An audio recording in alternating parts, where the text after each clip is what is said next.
Hello, welcome to episode 6 of the book set Completionist. My name is Tom. Today I'll be reviewing a mystery novel, and I have a very famous book set for you to guess and for me to review. It's this one. It looks a bit small, doesn't it? The books look small, but there are 7 of them. So all in all, it makes for quite a long story, I suppose. So what is this? This is a 7-part book set written in the 1950s. It's a fantasy genre book set.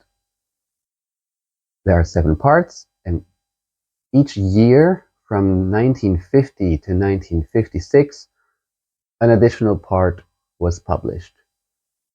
Back in the day, the author, whose name I will not yet mention, the author had no intention to create a 7-book set. He first released the first part, and he did not think it would be a success as it is considered nowadays. It's one of the most famous fantasy book sets out there, but at the time, of course, you never know what the future may bring. The author, he did not intend to make it such a large set. But it was a success, the first one, and so he published another and another and another and another and another until the end of the set. And the end of the set is called The Last Battle, and some fans may recognize that name. The first book is the most famous one. That one was made into a movie. That one is called The Lion, the Witch, and the Wardrobe. The author is C.S. Lewis, and we're talking about the Chronicles of Narnia. Let me show you. There we go.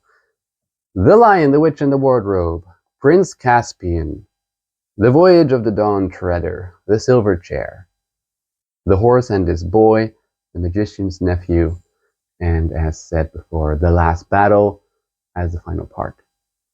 There you go. Let's take a closer look at each part of this set. The Lion, the Witch, and the Wardrobe, Prince Caspian, The Voyage of the Dawn Treader, The Silver Chair, The Horse and His Boy, The Magician's Nephew, and The Last Battle. Now, when Lewis first published these books, they were not numbered. He didn't even plan to make it such a big set. And so they did not have any numbers on them. But these do. At some point, the publisher decided to put numbers on them to indicate the publication order. So that means that this one is number 3. However, when a new publisher acquired the rights in the 90s, they decided to change the order to a chronological one. And that means that the book that usually starts the series, this one, is numbered as 2, and that The Magician's Nephew is listed as the first part in the series. And because that's what the internal chronology would indicate. Now there's some debate whether as you should read it in chronological order or in publication order. I don't think it matters much. I'm going to read it in publication order. If you see that this one is the only one in the older livery, I got these 6 as a set without that one, so I had to acquire this one later. I don't mind. I'm not OCD.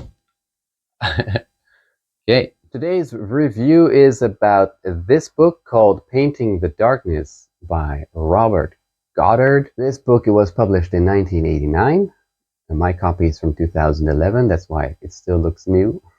I was actually the first reader. It was a new book. And what is it about? A mystery novel set in the late 1800s in the United Kingdom, also known as the Victorian era.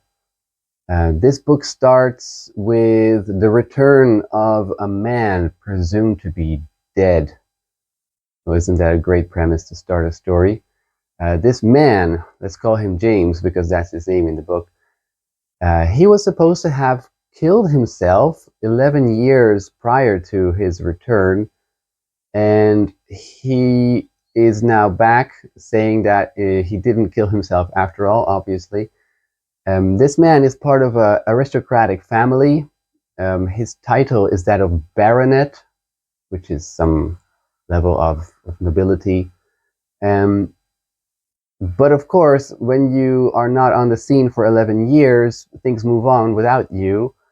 His fiancée at the time has married a new man. His brother, younger brother, has inherited his title. So you can understand that his return comes with some practical issues. And for those reasons, they're not very happy with James's return. His brother denies that he's really his brother. James's mother also doesn't acknowledge him. His former fiancée, however, is more accommodating and seems to be believing him. So what happens then is that little bits and pieces of information are fed to us as readers, because we don't know really if James is speaking the truth. Is he really who he says he is, or is he an imposter? So in this kind of genre, this is what you expect. It's a mystery. We as readers are supposed to figure out what's really going on, but in the end, it's the author who is really in control of what we think. We are being fed a story, generally, gradually rather, and at any moment, the author can throw some sand in our eyes and lead us astray, setting us off on a path of no return, a dead end. Yeah, so a lot of plot twists are in this story, of course. Just when you think you figured it out, the author is bringing up some flashback, and then everything changes. Every perspective is messed up, and we have to basically start over again with our guessing game. So is that fun? It can be, yeah. It's entertaining to try to figure it out, to think about all the relationships between the characters, about a family tree that's in the book, events in the past that relate to the present or in the present time of that book. So yeah, it's like a treasure hunt or something to figure out. But this is my personal problem with this kind of genre, is that it's all very arbitrary, right? The author will always have that final say as far as what we readers are allowed to know. And so the plot twists are just, yeah, like arbitrary, right? Here, have some new piece of information which completely changes everything. Or here, have this piece of information that you didn't know about. And now, of course, you have to throw away all your theories as to who is who and what happened. So yeah, I guess it's part of the genre, but I'm not a big fan of such manipulation of us readers. But it's still a good book. I like the time setting. The characters are fine. The dialogues are good. I like the way that Victorian English people spoke. Their vocabulary is a little bit more sophisticated than what you can expect nowadays. So it's a good book, yes, but do I recommend it? I really can't say. I wouldn't read this again. I wouldn't tell other people they should read it. I guess if you like this genre, I suppose it's a good one. So yeah, try it out if you are a fan of mystery genres or whodunits, what they call like Sherlock Holmes novels, where you have to figure out who's the killer. But this one is more about who is it. You figure out who the identity is of the main character. That's fun. So try it out and see what happens. if you can figure out the ending. I don't think you can, because it's crazy. That'll tell you the ending is crazy, but I'm not spoiling anything there. All right. Thank you for watching, and see you again in the next video.